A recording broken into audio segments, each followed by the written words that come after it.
আজকে আমার একটা ননদের বাড়িতে পিকনিক করার আয়োজন করেছি, অনেকজন মিলেই করব।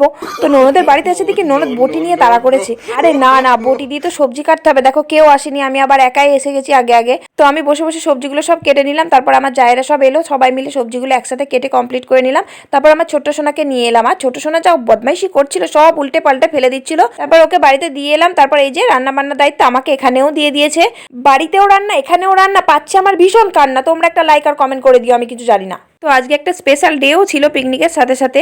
এটা আমার জায়ের মেয়েরও জন্মদিন ছিল আজকে। তো ও কেকটা কাটলো, আর ওর ভাই দেখেছো লুকিয়ে লুকিয়ে আঙুল চেটে চেটে কেকটা খাচ্ছিল। আর এটা আমার ননদের মেয়ে, ও কেক খাচ্ছিল। আর আমি বা বাকি যাবো কেন, আমিও সাটিয়ে দিলাম গপ গপ করে। তারপরে এই যে রান্না বান্নায় সে বসে গেলাম, আবার চাটনিটা করেছি, চিকেন কষাটা হয়ে গেছে, ফ্রাইড রাইসটা কমপ্লিট করে দিলাম, আর ওরা পরিবেশন করে দিল। তারপর আমরাও লাস্টে খেতে বসলাম, প্রায় 11:30 নাগাদ আমরা খেতে বসলাম। সত্যি ভীষণ খিদে পেয়ে গেছিল। তারপর রান্না বান্না করে ধুয়ে মেজে ওদের ছাদটা ভালো করে ধুয়ে দিয়ে তারপরে আমি বাড়ি এলাম।